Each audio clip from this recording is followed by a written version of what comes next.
스데반 집사가 순교한 후에 교회에 대대적인 핍박이 가해졌습니다. 그래서 성도들은 예루살렘을 떠나 뿔뿔이 흩어졌는데 그 가운데 빌립 집사는 유대인들이 결코 가지 않는 사마리아 성에 들어갔죠.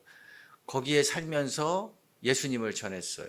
그러자 평생을 마술을 하면서 사람들을 현혹시켰던 시몬 같은 사람까지도 회개하고 예수님을 따를 정도로 강력한 변화가 그 땅 가운데 일어났습니다. 자, 이렇게 사역의 전성기를 구가하고 있을 때 하나님이 천사를 보내서 빌립에게 메시지를 주셨어요. 26절을 읽어봅시다. 주의 사자가 빌립에게 말하여 이르되 일어나서 남쪽으로 향하여 예루살렘에서 가사로 내려가는 길까지 가라 하니 그 길은 광야라. 아주 짧은 명령이죠. 가사로 내려가라. 이스라엘과 하마스의 전쟁이 계속되면서 뉴스에 가자지구라는 지명이 자주 나옵니다. 바로 이 성경에 나오는 가사가 지금의 가자예요. 예루살렘에서 남서쪽으로 70km, 80km 정도 떨어져 있는 곳이니까 빌립이 지금 있는 사마리아에서는 훨씬 더 먼 거리겠죠. 자, 여러분이 빌립이라면 하나님의 말씀을 듣고 어떤 생각이 들겠습니까? 지금 사마리아에서 잘하고 있어요. 근데 갑자기 예고도 없이 발령을 낸 것입니다. 대도시에 있는 큰 교회로 가라고 한 것이 아니고 그 길은 광야라고 했어요. 귀를 의심했을 거예요. 광야는 사람이 없는 곳이잖아요. 그런데 왜 그곳에 가라고 하는 것인지, 거기에서 어떤 일이 일어날 것이고 거기에서 누구를 만날 것인지 이런 설명도 하나도 없습니다. 더구나 한 달 뒤에 떠날 것이니까 준비해라가 아니라 지금 당장 떠나라고 말씀했습니다. 송병식도 못하는 거예요. 말도 안 되는 말씀이지 않나요? 근데 빌립이 어떻게 했죠? 27절에 보면 일어나 갔다고 했어요. 무슨 영문인지 모르지만 짐을 싸서 출발했습니다. 여러분, 이렇게 이유도 모르고 어떤 일을 한다는 것은 참으로 어려운 일이에요. 그런데도 빌립은 불평하지 않았고 어떤 이의도 제기하지 않았습니다. 이처럼 하나님의 말씀을 따르는 것은 쉽지 않습니다. 하나님의 말씀을 따르는 것은 어려운 일이에요. 신나는 일이 아닙니다. 좋은 길이 아니에요. 편한 길이 아닙니다. 넓은 길이 아니에요. 내 마음과 내 생각과 전혀 다른 길일 때가 많습니다. 내 생각과 내 욕구, 내 기질과 어긋날 때가 더 많아요. 합리적으로 보이지도 않습니다. 그렇기 때문에 어려워요. 빌립이 광야로 간다고 했을 때 많은 사람들이 다 말렸을 겁니다.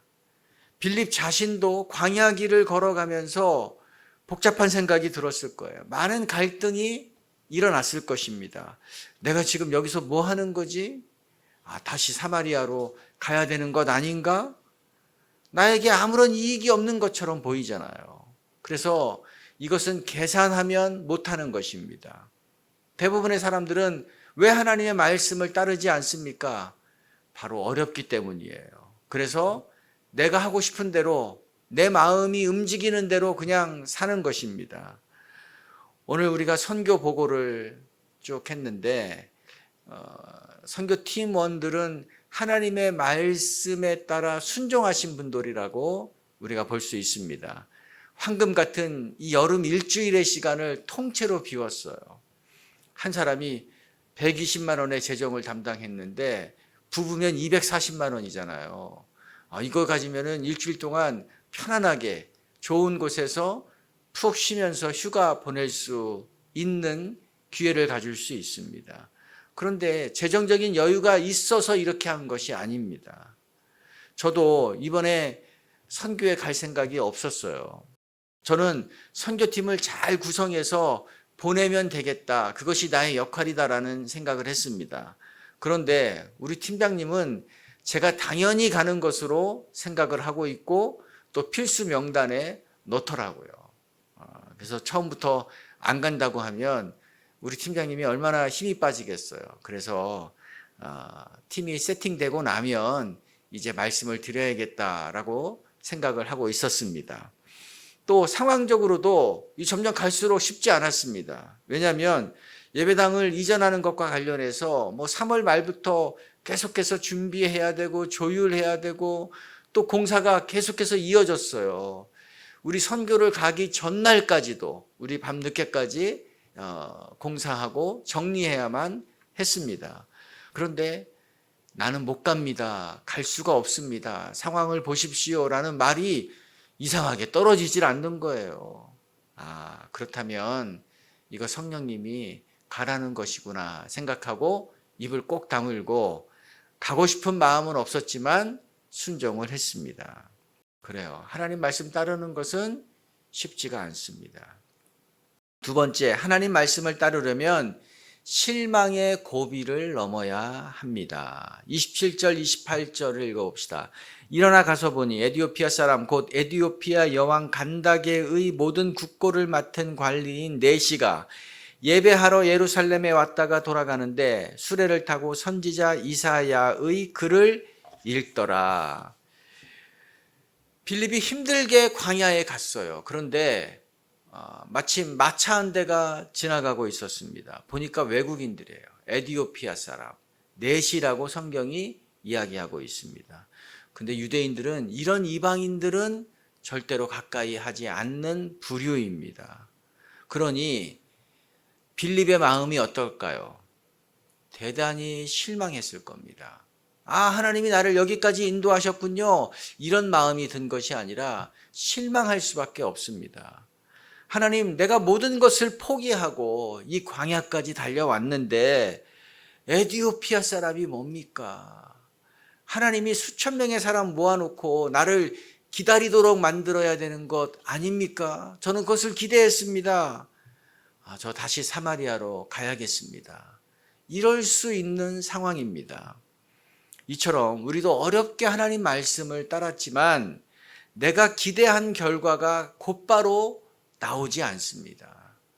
반드시 실망하게 만드는 고비를 만나요. 내가 포기하게 만드는 고비를 만나게 됩니다. 나한테 어떻게 이럴 수 있습니까? 분노하게 만드는 어떤 지점에 도달하게 됩니다. 그런데 이 고비를 넘겨야 됩니다. 에디오피아 사람을 생각해 보세요. 일반 평민이 아닙니다. 에디오피아 여왕 간다게의 국고를 맡은 사람이라고 했으니까 그 나라의 최고 경제 관료예요. 부총리급 이상은 되는 사람인 것 같죠. 예루살렘에서 세계 경제장관 회의가 있어서 공식 출장을 온 것이 아니었습니다. 오직 하나님께 예배드리고 싶어서 하나님의 성전을 가고 싶어서 수천 킬로를 마차 타고 달려왔어요. 수십 일 걸려서 왔습니다. 국경을 몇 개나 통과해서 어렵게 왔어요. 이방인이지만 하나님에 대한 그 열정, 관심이 얼마나 대단한가를 충분히 알 수 있는 지점이죠. 자, 이렇게 큰 기대를 가지고 예루살렘에 왔는데 예루살렘 성전에 갔는데 어떨까요? 그 기대가 채워졌을까요? 아닙니다. 많이 실망했을 겁니다. 이방인이기 때문에 성전 예배에 참여할 수도 없었어요. 내시이기 때문에 율법으로는 하나님 나라의 백성이 될 수가 없습니다. 이것을 알고 무슨 생각했겠습니까? 이건 내가 기대한 종교가 아니구나. 이 종교에는 내가 낄 자리가 없구나. 헛수고했구나. 많이 실망하고 집으로 돌아가는 마차를 탈 수밖에 없었을 것입니다. 여러분, 우리가 앞으로 돌아가서 광야에서 지금 실망하고 있는 빌립, 이 빌립에게 하나님 말씀하십니다. 29절 30절 성령이 빌립더러 이르시되 이 수레로 가까이 나아가라 하시거늘 빌립이 달려가서 선지자 이사야의 글 읽는 것을 듣고 말하되 읽는 것을 깨닫느냐. 하나님은 빌립에게 수레에 더 가까이 나아가라 하고 말씀했습니다. 빌립에게 더 순종한 것을 요구하신 거예요. 이것은 빌립이 하고 싶지 않은 일이죠. 그런데도 빌립은 피하거나 도망가지 않고 하나님은 가까이 나아가라 그랬는데 수레를 향해서 달려갔습니다. 아니, 수레에 올라타기까지 했어요. 이것은 우리가 실망의 지점을 만났을 때에 어떻게 해야 하는지를 말씀하시는 겁니다. 하나님 앞으로 더 나아가야 되는 것입니다. 하나님의 말씀을 더 듣고 따라야 되는 것입니다. 포기할 만한 상황일지라도 계속해서 달려나가야 되는 것입니다.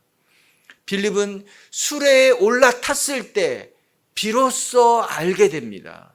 하나님이 왜 나를 이 광야로 보냈는지, 하나님이 그 잘 나가고 있는 사마리아 성에서 나를 끄집어내서 왜 사람이 아무도 없는 이 광야로까지 나를 보냈는지 비로소 알게 되고 비로소 눈으로 보게 된 것입니다. 에티오피아 사람이 마차 안에서 뭘 하고 있었죠? 이 사람이 성경을 읽고 있었습니다. 저는 이제 기차 안에서 성경을 읽거나 책을 읽는 것 이거 못하겠더라고요. 멀미가 나려고 해서 뭘 못 읽겠어요. 그런데 마차 안은 어떻겠습니까? 뜨거운 햇볕이 내리쬐는 곳이에요. 너무나 덥습니다. 흔들려서 어지러운 곳이에요. 이런 환경에서 두루마리 성경, 무거운 성경을 읽는다는 것은 신실한 유대인들도 할 수 없는 일입니다. 더구나 지금 이 에티오피아 사람이 읽고 있는 본문이 어디라 그랬어요? 이사야서에 나오는 메시아, 그리스도에 대한 예언의 구절입니다. 예수님에 대한 내용이에요. 그런데 이것이 도대체 누구에 관한 얘기인지 이 에티오피아 사람은 궁금해서 너무 어쩔 줄을 몰랐어요. 답답함을 느끼고 있었습니다. 빌립은 이 사막 한복판에서 이렇게 진리를 탐구하는 사람이 있을 것이라고는 생각도 하지 못한 것입니다. 이렇게 준비된 영혼을 만날 것이라고는 기대하지 못했어요. 그러니 얼마나 놀랐을까요? 얼마나 가슴을 쓸어내렸을까요? 야, 내가 포기하고 이 앞에서 사마리아로 돌아갔더라면 이 사람을 놓칠 뻔했구나. 한 영혼을 잃어버릴 뻔했구나. 하나님의 일을 내가 그르칠 뻔했구나. 그래서 이제 마차 안에서 1대1로 예수 그리스도의 복음을 전합니다. 모든 사람은 죄인입니다. 죽을 수밖에 없습니다. 그런데 하나님의 아들이신 예수님이 오셔서 우리의 죄를 대신하여 죽으시고 부활하심으로 죄 용서받는 길을 열어 놓으셨습니다. 이 예수님을 구원자로 내 인생의 주인으로 받아들이면 당신은 이방인이지만 하나님의 자녀가 되는 것입니다. 영원한 생명을 얻게 됩니다. 그러자 이 에티오피아 내시가 그 자리에서 예수님을 구원자로 인생의 주인으로 믿고 영접했습니다. 하나님을 믿지 않는 부하들이 지금 보고 있는 가운데 오아시스가 나타나자 내가 저기에 내려가서 침례를 받겠습니다. 자원하고 순종했습니다. 여러분, 기독교 최초의 이방인이 예수님을 영접하고 침례를 받는 역사적인 현장이 지금 이곳에서 일어난 거예요. 누구를 통해서요? 순종한 빌립을 통해서 이루어졌습니다. 실망할 수 없는 고비의 지점이 있었지만 그것을 넘어서는 순종을 하자 이 놀라운 역사적인 일이 이루어지고 만 것입니다. 에티오피아 사람은 어떤가요? 한번 생각해 보세요.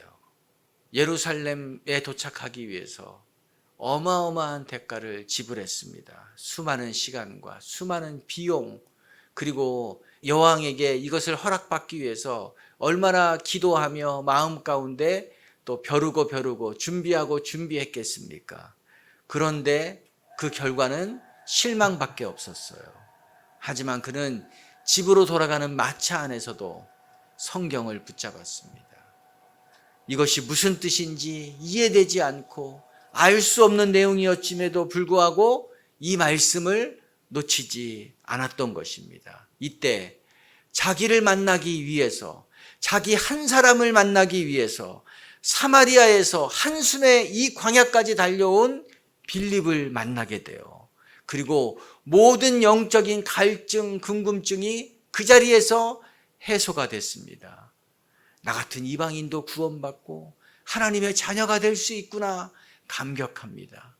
그리고 자기를 구원하기 위해서 이 귀한 사람을 여기까지 보내신 하나님의 그 섬세한 사랑 앞에 굴복하게 되는 것입니다. 우리도 마찬가지예요. 주님의 말씀을 따라가다 보면 고비의 순간, 또 실망하는 지점을 만나게 됩니다. 더 이상 못하겠다. 더 이상 할 수 없겠다. 주저앉을 수밖에 없는 그런 지점을 우리가 겪게 됩니다. 그런데 이것을 넘어서야 됩니다. 여기를 넘어서야 돼요. 여기에서 매번 엎어지면 우리는 하나도 앞으로 나아가지 못하는 사람이 되는 것입니다. 20년, 30년 예수님을 믿지만 매번 이 지점 앞에서 넘어지고 다음 단계로 도달하지 못하는 안타까운 경우가 얼마나 많은지 모릅니다. 그러면 매번 영적인 어린아이의 수준을 벗어나지 못하는 것입니다. 우리 태국 선교팀이 아주 짧은 기간 안에 많은 지역을 이동하면서 사역을 했습니다. 주로 타고 다닌 차는 한국에서는 1톤 트럭이에요. 그래서 1톤 트럭에 짐칸에 나무 의자를 양쪽으로 만들어 놓고 거기에 앉아서 가는 것 또는 서서 가는 것이 이 지역의 시내버스였습니다. 그것을 타고 이동했는데 햇볕을 가리는 비닐 지붕만 위에 있는 거죠. 저는 한 3일째 오후가 되니까 아주 힘들어지기 시작하더라고요. 근데 그날 오전에 한 교회 사역을 하고 나서 그 교회에서 우리 성도님이 파란색 나무 열매인데 그 나무 열매를 드시더니 너무 달다고 하시면서 계속 드시더라고요. 저보고도 먹어보래요. 근데 저는 아무리 봐도 맛이 없을 것 같은데 그래서 물어봤는데도 달다는 거예요. 그래서 믿고 그것을 한 입 베어 물었습니다. 그 순간 저는 너무 쉬어서 뱉을 수밖에 없었어요. 사실 그렇게 하면 안 되는데 넘길 수가 없었기 때문에 뱉었습니다. 그러면서 우리 호 집사님이 거짓말 하시는 분이 아닌데 어떻게 이것을 달다고 말씀하셨지? 제 마음에 의구심이 있었어요. 한 이틀 후에도 또 똑같은 신과일이 있었는데 그거를 달다고 맛있다고 몇 개를 드셨다는 얘기를 들었습니다. 의아했어요. 근데 나중에 알았습니다. 더위를 먹어서 미각을 상실했다는 거예요. 더위를 먹어서. 그 정도로 이 한여름에 이 폭염 가운데 사역을 한다는 것이 어려운 일이었다는 것입니다. 저는 이제 그 마지막 사역 장소에 갈 때에는 발이 잘 떨어지지가 않더라고요. 그래서 마음속으로 이번에는 빨리 나와야겠다. 그런 생각을 했어요. 나중에 얘기를 들어보니까 다른 팀원들도 다 마찬가지였더라고요. 오히려 그분들은 조금 더 앞부분에서 이제는 너무 지쳐서 이제부터는 기도하지 않고 가만히 있기만 해야겠다. 이렇게 마음속으로 결심을 했대요. 우리 팀이 전체가 어떤 고비의 순간을 만난 거예요. 한계의 지점에 도달한 것이죠. 근데 제가 이것을 알고 이제 더 이상 사역을 진행하면 안 되겠다 하고서 중단을 요청하면 안 갈 수 있는 것입니다. 근데 제 마음 가운데 정해진 일정은 끝까지 순종해야겠다는 생각이 들어서 그냥 갔습니다. 근데 우리 팀원 가운데 누구도 불평하거나 누구도 어려워하거나 그런 분들이 아무도 없었어요. 근데 도착해 보니까 정말 덥고 또 그날따라 습하기까지 하고 모기도 달려붙는 것 같고 아주 너무 편치가 않더라고요. 또 거기에 있는 분들의 표정도 심상치가 않았습니다. 우리 리더가 나와서 사역을 소개하는데 블레싱 홈이라고 명칭을 지었대요. 근데 그곳은 마약 중독자, 또 노숙자, 가출 청소년들을 데려다가 같이 살면서 주님을 전하고 회복시키는 그런 사역을 하는 장소였습니다. 목표는 최소한 고등학교까지 졸업할 수 있도록 힘을 쓰는 거라고 하셨어요. 왜냐하면 그래야지 뭔가 좀 변변한 직업이라도 가지고 살아갈 수 있기 때문에 그렇게 하는데 이게 잘 따라오지 않는다고 그래서 힘들다는 말씀을 하시더라고요. 30년 전에 하나님이 이 부부에게 이 사역을 할 것에 대한 말씀을 하셨대요. 그래서 자기 집에서 이분들을 데려다가 살기 시작한 것입니다. 지난 수요일에 우리 집사님들과 같이 중보기도하면서 그런 말씀을 하셨어요. 여름 손님은 범보다 무섭습니다. 호랑이보다 무섭습니다. 이런 속담이 있대요. 여름에 손님들이 오면 너무 힘들다는 거죠. 그렇죠. 가족들끼리만 있어도 불쾌지수가 확 올라가는데 이 손님들까지 부족되면 그걸 섬겨야 되면 얼마나 힘이 든가요. 그런데 이분들은 어떻습니까? 1년 내내 더운 나라예요. 가족도 아닌 사람 20명과 함께 살아가는 것입니다. 365일을. 근데 그분들은 마약 중독자고 노숙자고 가출 청소년들이에요. 부모가 포기한 사람들입니다. 이 세상이, 이 사회가 포기한 사람들이에요. 그런데 이들을 먹이고 재우고 훈련하고 공부시키는 일을 30년 동안 지속해오고 있는 것입니다. 자신의 자녀들도 이들과 함께 살더라고요. 근데 또 이것은 상습 침수 지역이어서 여름에 비가 많이 오면 가슴까지 물이 잠긴대요. 그러니까 1층이 다 물에 잠긴다는 거예요. 이동을 할 수가 없으니까 집에 작은 보트가 있어서 그것 타고 왔다 갔다 한다는 얘기도 하셨습니다. 그러면서 우리 리더분이 말씀하시기를 사람을 변화시키는 일은 참 힘이 듭니다. 얘기하셨어요. 힘이 드는 정도가 아니라 이런 사람들을 변화시키겠다고 가정을 오픈한 것은 무모한 도전처럼 보이지 않나요?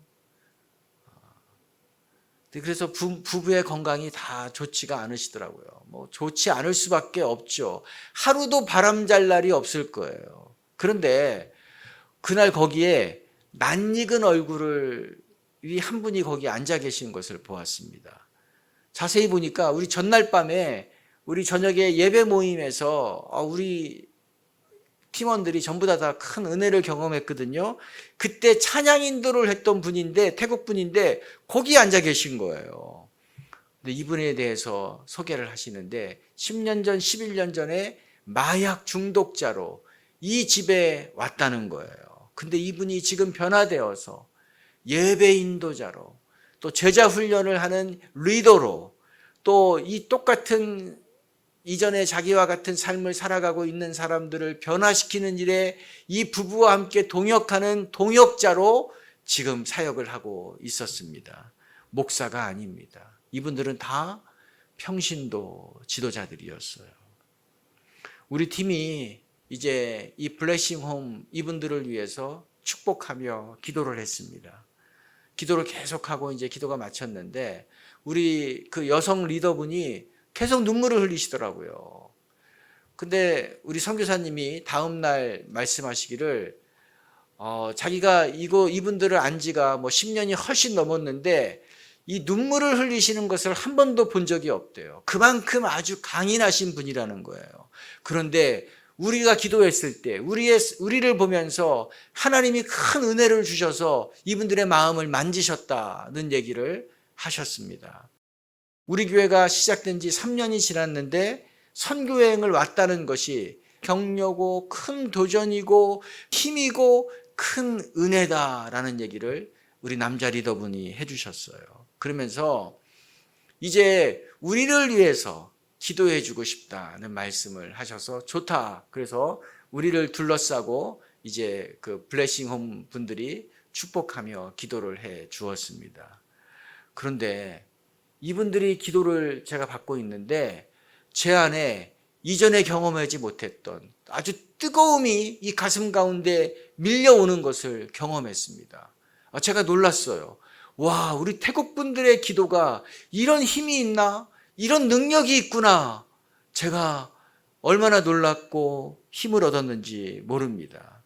그리고 우리가 다 같이 이제 마당에 둘러서 찬양을 하기로 했습니다.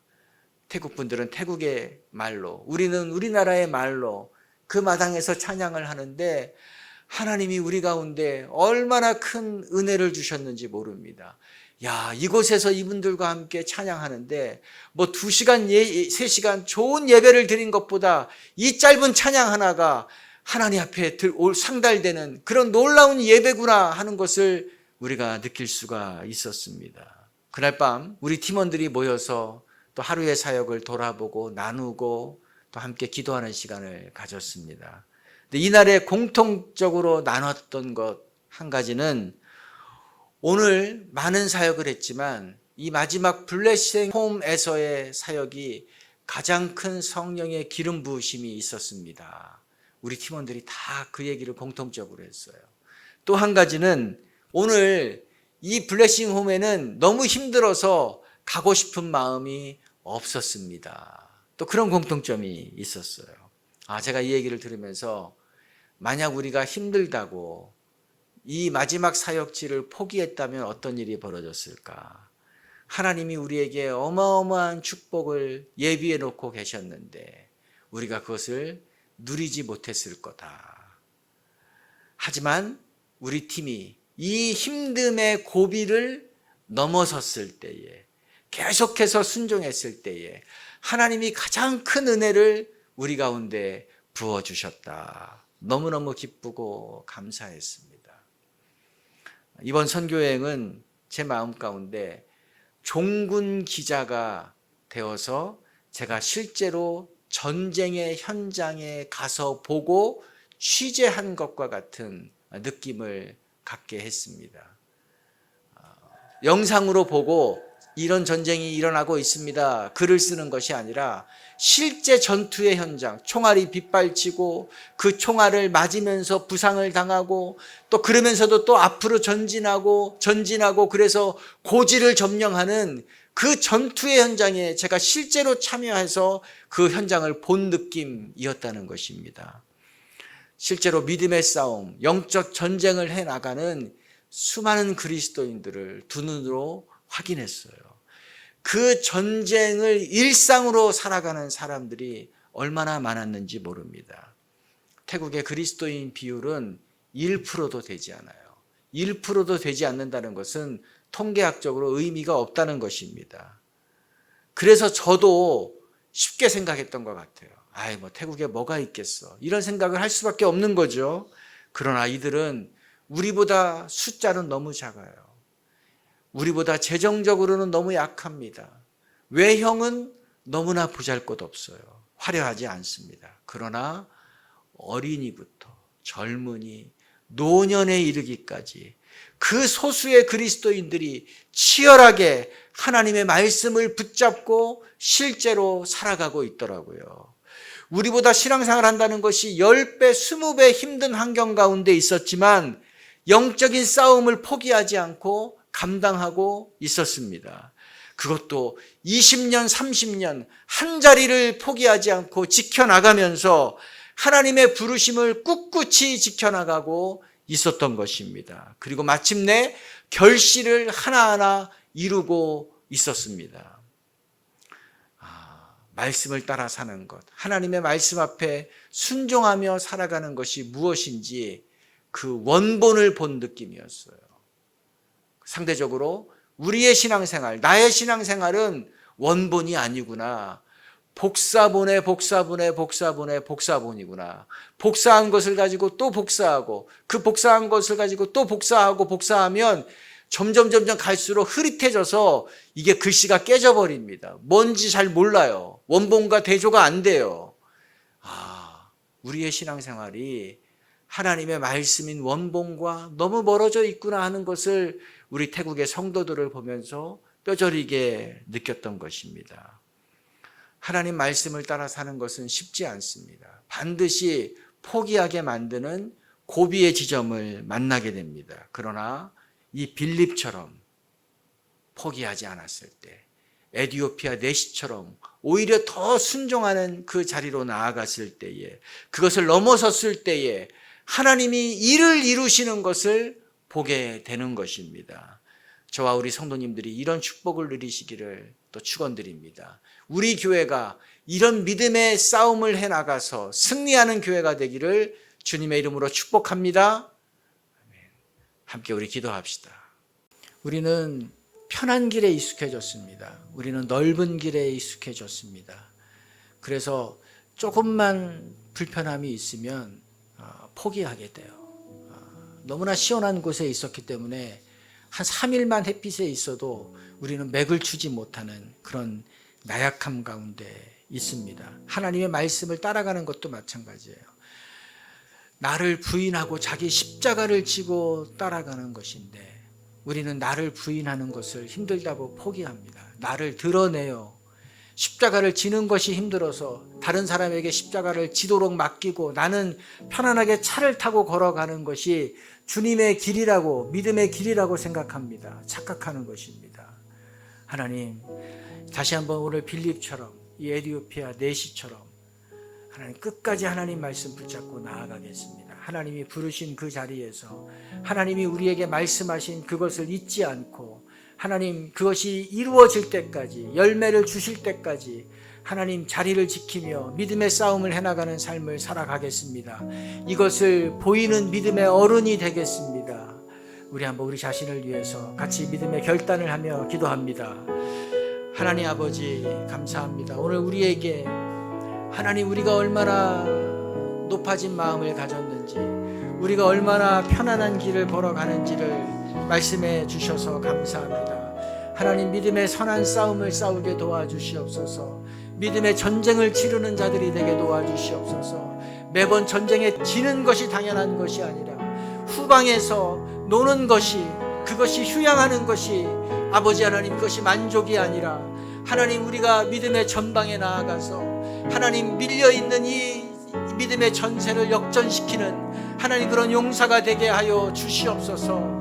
하나님 우리에게 그런 믿음의 능한 자가 되게 하여 주시옵소서. 하나님의 말씀을 악사세례처럼 생각하고 하나님의 말씀이 힘이 없는 것처럼 생각하고 하나님의 말씀이 아니라 세상의 기준과 세상의 가치와 나의 유익을 쫓아가는 것을 당연하게 여겼던 것을 회개하고 이제는 말씀을 쫓아가겠습니다. 그 길이 험할지라도, 그 길이 멀지라도, 그 길이 좁을지라도, 불편할지라도, 그것이 고난의 길일지라도 알고도 가는 자들이 되게 도와주시옵소서. 실망의 지점이 나타날지라도, 고비가 있을지라도 하나님 그 앞에서 넘어지는 것이 아니라 그것을 넘어서는 자가 되게 도와주시옵소서. 하나님 이런 우리 교회 되게 하여 주시옵소서. 이런 강한 교회 되게 도와주시옵소서. 이름 없는 무명의 성도가 우리를 깨우쳤습니다. 하나님 절망 가운데 있는 자들을 돌보는 자들이 하나님 기름긴 우리를 자극시키고 우리에게 영적인 환기를 시켜주셨습니다. 하나님 이제 다시 한번 우리가 믿음으로 반응하오니 주님 우리를 축복하여 주시옵소서. 우리를 강한 믿음의 사람으로 우리를 세워주시옵소서. 그렇습니다. 우리가 결단하며 찬양합니다. 주님이 부르신 곳에서 내가 서 있겠습니다. 주님이 말씀하신 곳에서 내가 예배하겠습니다. 주님이 말씀이 이루어질 때까지 하나님을 찬양하며 나아가겠습니다. 우리의 결단을 고백합니다. 따스한 성령님 마음으로 보내, 마음으로 보내, 내 몸을 감싸며 주어지는 평안 만족함을 느끼네. 사랑과 진리에 한 줄기 빛 보내, 내 몸을 감싸며 주어지는 평안 그 사랑을 느끼 부르신 곳에서 나는 예배하네. 어떤 상황에도 나는 예배하네. 부르신 곳에서 나는 예배하네. 어떤 상황에도 나는 예배하네. 부르신 곳에서 나는 예배하네. 어떤 상황에도 나는 예배하네. 부르신 곳에서 나는 예배하네. 어떤 상황에도 나는 예배하네. 부르신 곳에서 예배하네. 어떤 상황에도 나는 예배하네. 부르신 곳에서 나는 예배하네. 어떤 상황에도 나는 예배하네. 어떤 상황에도 나는 예배하네. 상황에도 나는 예배하네. 아멘. 하나님, 우리가 마음으로 낮춰 보았던 기독교가 소수인 나라 태국의 땅을 저희들이 보게 하시고, 그들이 우리보다 믿음의 원본이라는 것을, 그들은 치열하게 말씀을 따라 쫓아가는 우리가 배워야 될 그리스도인들이라는 것을 깨닫게 해주셔서 감사합니다. 우리가 주님을 사랑하는 것이 아니라 우리 자신을 사랑하고 주님의 뜻을 쫓는 것이 아니라 말씀을 쫓는 것이 아니라 내가 하고 싶은 것을 하는 것을 더 좋아하는 사람이라는 것을 또한 알게 하시고 회개케 해주셔서 감사합니다. 이제 우리의 마음과 생각이 더 주님으로 모아지게 하여 주시옵소서. 주님의 말씀과 주님의 그 뜻을 이루는 것이 우리의 인생의 가장 첫 자리가 되게 하여 주시옵소서. 그것이 그냥 이루어지는 것이 아니라 수많은 방해 세력과 수많은 난관들이 있는 것이 당연하다는 것을 저희가 알고 폭풍이 올지라도 그것을 뚫고 지나가는 더 큰 믿음을 허락하여 주시옵소서. 우리를 혼자가 아니고 공동체로 주셨기 때문에 우리를 영적인 군대 삼아 주셔서 어둠의 세력을 뚫고 이기는, 그래서 하나님의 하나님 되심을 드러나는 강한 우리 하주교회 공동체 되게 하여 주실 줄로 믿습니다. 성부와 성자와 성령의 은혜가 오늘 하나님의 말씀을 어떤 어려움이 있을지라도 넘어가기로 결단한 우리 성도들 위해 영원히 함께로 하기를 예수님의 이름으로 축원드립니다.